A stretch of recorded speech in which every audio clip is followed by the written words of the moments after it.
E aí, vendedores e vendedoras, sejam bem-vindos a mais um vídeo aqui no meu canal. Hoje a gente vai falar, obviamente, sobre vendas, voltando naquele nosso assunto das 6 leis, 6 princípios das vendas. Aqui a gente está fazendo a leitura da minha newsletter, que é a Commercial Pill.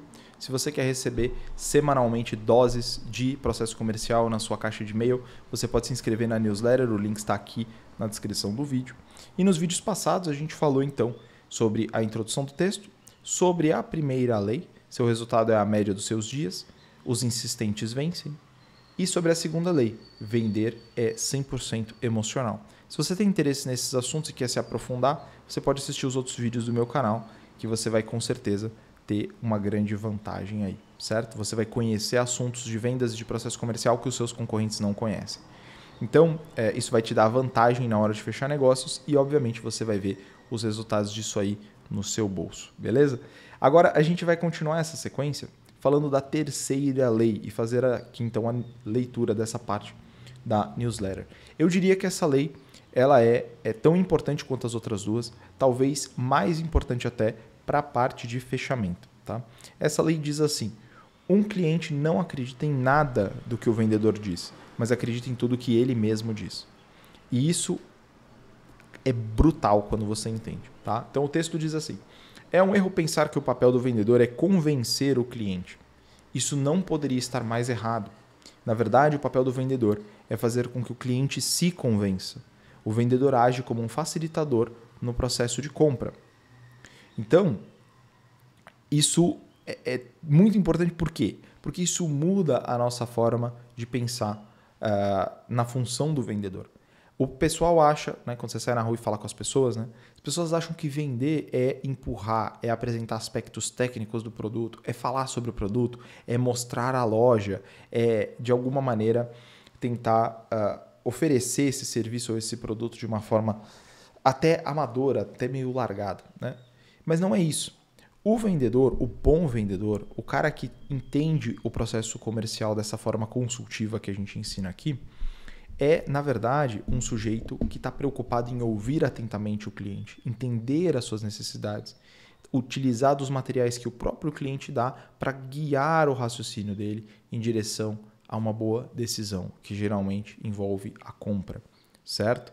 Nem sempre envolve a compra, mas a maior parte das vezes envolve a compra. Então, vender é um aspecto emocional, como a gente falou na segunda lei, né, no vídeo de ontem. Essa terceira lei, ela conecta esses assuntos. Então, olha, se vender é emocional, o que move o meu emocional são experiências, são conversas, são interações. Interações que eu faço online, interações que eu faço no presencial. Se eu estou diante de um advogado de uma marca, de alguém que conhece os produtos, conhece as soluções, conhece o que aquela marca já fez, e ele consegue mover o meu emocional, guiar o meu emocional para fortalecer essa conexão com a marca, com a empresa, com o produto, com o serviço, eu provavelmente vou comprar.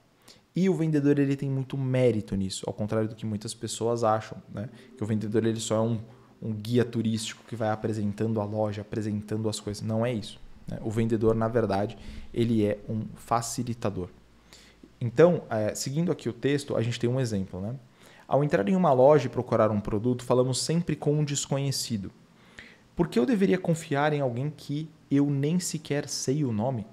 Como um completo desconhecido me convenceria a comprar algo caro em questão de minutos? Isso beira o impossível. Então, veja, você vai comprar, então, digamos assim, um carro. Né? E você entra na concessionária e você conversa com o vendedor. Eu não sei quem é aquele cara, eu não sei o que ele acredita, eu não sei qual é a religião dele, não sei qual é o time que ele torce, eu não sei se ele é uma boa pessoa, se ele trai a mulher, se ele é mulherengo, se ele, sei lá, se ele cometeu crimes, eu não sei se ele tem problemas de saúde, eu não sei nada sobre o cara. E o vendedor, da mesma forma, também não sabe nada sobre mim. Eu entrei na loja dele, ele não sabe se eu sou um estelionatário, se eu sou um traficante, se eu sou um assassino, se eu sou qualquer uma dessas coisas. Ele não sabe. Como que nessa interação existe um negócio a ser feito? Como que nessa interação eu faço um Pix para esse cara ou para a empresa desse cara ou a minha empresa compra da empresa desse cara e vice-versa? Como que essa negociação acontece, sendo que a gente não sabe com quem que a gente está lidando, com quem que está diante de nós? É porque não é isso que a gente quer fazer. certo? Não é isso. Esse não é o ponto. Ao contrário, a gente quer que o cliente se convença. E fazemos isso por meio de perguntas. Então, se eu quiser convencer o cara a comprar de mim, certo? Eu preciso que ele conheça a minha história, a minha vida, a minha personalidade, os meus erros, os meus pecados. Todas essas coisas eu preciso que ele saiba disso para que ele confie em mim. E aí eu preciso muitas vezes falar dos erros que eu cometi, dos problemas que eu tive, da minha história, de como eu cheguei até aqui. E às vezes isso leva não só 10 minutos, mas isso leva horas, às vezes leva dias para que essa conexão aconteça e para que dois desconhecidos se tornem amigos. E vender dessa forma é muito difícil, pouquíssimo escalável e comercialmente não é muito interessante. Qual que é a forma de contornar isso? É a gente fazer com que o cliente se convença. A gente não precisa convencer o cliente, certo? A gente quer que o cliente se convença. Vou te dar um outro exemplo. Quando seus pais te falam alguma coisa, você considera aquela coisa. Você pensa, pô, meu pai e minha mãe me falaram isso. Isso pode ser verdade, isso pode ser útil, isso pode me ajudar. Mas não é porque seus pais falaram que você vai necessariamente fazer. É que os pais ficam meio chateados, né? Porque eles esperam que os filhos vão fazer tudo que eles pedem, né? E, enfim, tudo que eles desejam. Mas na prática não é assim. O que eu quero dizer com essa historinha, né? Se você não segue cegamente o que o teu pai e a tua mãe, que te conhecem, né? Pelo menos no nível básico. Se você não segue o que eles estão te falando, por que você vai seguir um desconhecido? Mas você considera. Agora, numa conversa com o seu pai ou com a sua mãe, que você conhece, você falando com eles, você tem clareza daquilo que você acredita, daquilo que você está buscando, de qual que é o seu próximo passo, dos seus planos futuros. No processo de conversar, da mesma forma com um psicólogo, um terapeuta. Você vai conversando com esses profissionais e eles vão orientando o seu pensamento. Um psicólogo ele não pode entrar na sua cabeça, fazer uma lobotomia em você, conectar dois, né, conectar o input no output, plugar e fazer dar negócio. Ele não pode fazer isso. O vendedor também não. Qual que é a metodologia que o terapeuta usa, que os pais usam e que os vendedores usam? É essa facilitação, é guiar você por meio de perguntas. Novamente, a terceira lei diz assim, um cliente não acredita em nada do que o vendedor diz, mas acredita em tudo que ele mesmo diz. Então, segundo o que está aqui no texto, fazer boas perguntas é a imensa maior parte da técnica de vendas. E como fui eu que escrevi esse texto, eu acredito 100% nisso. Eu vejo isso na prática. Se eu chego para o meu cliente e falo para ele assim, olha, isso que você está pensando não funciona, ele vai fazer o quê? Ele vai criar uma espécie de barreira contra mim. Ele vai pensar assim, pô, quem que é esse cara que eu acabei de conhecer que está falando para mim que não vai funcionar, e ele não acredita em mim, ele não confia em mim, ele é mais uma daquelas pessoas que quer me sabotar, ele é um invejoso, o cara acabou de levantar todas as defesas dele. Agora, se eu vou perguntando para ele, pô, por que você acha que isso acredita? Por que você acha que isso funciona? Por que você acredita que essa é a melhor solução para o teu problema? Por que você acredita que você teria resultado com isso? E a partir dessas perguntas, eu vou mostrando para ele que não só ele está errado, mas que existe uma alternativa melhor.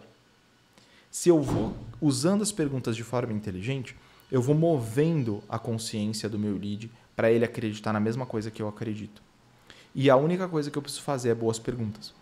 E aí, tem aqui alguns exemplos, né? Você já tentou resolver esses desafios de alguma outra forma? O que você considera como principal obstáculo para alcançar XYZ? O que te motivaria a investir tempo em uma conversa mais profunda comigo? Você tem um orçamento dedicado para tal área? No meu caso, você tem um orçamento dedicado para processo comercial? Para investir nas suas vendas, no seu processo de fechamento? Conclusão da lei. Guiar o cliente e fazer ele verbalizar suas crenças e medos e desejos é, sim, a coisa mais importante. É esse o material que o vendedor irá utilizar para facilitar a decisão de compra. Não perca tempo tentando convencer. Guie o seu cliente até o sim. Se você tentar manipular o seu cliente, dizer o que ele acredita por ele, se você tentar atropelar o seu cliente quando ele estiver falando alguma coisa, enfim, se você ignorar os sinais que o seu cliente te dá, você não vai fechar. Vou dar um exemplo para vocês prático, né, de um dia que eu estava numa loja de relógios. Né? Entrei na loja de relógios, peguei um relógio que eu achei interessante. e falei para a moça assim, pô, esse relógio aqui é bem diferente, ele é de uma cor tal. Esse material aqui é de cerâmica? E aí a moça falou para mim assim, nossa, não sei, deixa eu pesquisar. Ela foi lá, pesquisou e falou assim, não, esse aqui é um aço inox. E eu sabia que era cerâmica, né? Por ter experiência com a coisa. Eu perguntei mais para ver se ela ia me entender, ver se ela conhecia o produto. Eu meio que fui fazer um teste, assim. E eu falando assim, não, isso aqui é um aço, mas ele é pintado de branco. E não era cerâmica. Aí eu falei, opa, essa vendedora não conhece o produto dela. Ela não conhece o que ela está vendendo. Já o meu nível de confiança já baixou muito. Eu já não confiava nela antes de conhecê-la, agora muito menos. E aí eu perguntei para ela assim, olha, esse modelo é muito bonito, não é? E ela falou assim, realmente muito bonito. Eu falei, olha, é um modelo diferente que seria legal para colocar na coleção. Então, eu dei para ela 2 sinais. O primeiro, que eu tô me importando com o material daquele relógio, eu tô me importando com como ele foi feito, eu tô me importando com a história da marca de alguma forma, certo? E segunda palavra importante que eu falei, coleção. Note, eu não falei presente, eu não falei artigo de luxo, eu não falei joia, eu falei coleção. Ou seja, eu vejo relógios como uma coleção, como algo que você pode comprar, guardar, herdar, algo como você mantém aquilo, né, durante muitos anos e cuida bem e aquilo vai adquirindo valor, certo? Eu estava naquele dia com meu filho, ela poderia ter usado vários argumentos. Poxa, seria muito legal você deixar esse relógio de herança para o teu filho. Esse relógio comporeria a sua coleção de uma forma diferente. Esse é um relógio exclusivo. Ele é feito de cerâmica e tem tais e tais coisas. Ficaria muito mais conectado comigo. E ela utilizaria esses materiais que eu dei para ela, né, de uma forma mais precisa. Então, se você tem esse processo de escuta ativa com os seus clientes, você consegue entender como ele pensa, guiar o raciocínio dele até o sim, e você seguiu aquilo que eu falei no vídeo anterior sobre que vender é 100% sentimental, emocional, você teria uma taxa de fechamento muito, muito superior à que você tem hoje. Então, se você quer assistir o vídeo anterior, se você quer saber por que vender é 100% emocional, acessa o vídeo onde eu falo sobre a segunda lei das vendas. Ele está aqui no canal, deve estar aparecendo nos cards aqui à direita. E aí eu te vejo nesse vídeo. Por esse vídeo, especificamente sobre a terceira lei, é isso. Novamente, a terceira lei é um cliente não acredita em nada do que o vendedor diz. Ele acredita em tudo o que ele mesmo, o cliente, diz. Então faça o cliente repetir para você aquilo que ele acredita. Faça o cliente se convencer. Pergunta para o cliente o que você entendeu do que você falou, certo? E vá fazendo boas perguntas e tendo esse processo de escuta ativa, que isso sem dúvida vai te ajudar demais. Se você gostou disso, se inscreve na newsletter aqui na descrição do vídeo, deixa o seu like, se inscreve no canal aí também e a gente se vê no vídeo de amanhã que a gente vai falar sobre a quarta lei das vendas.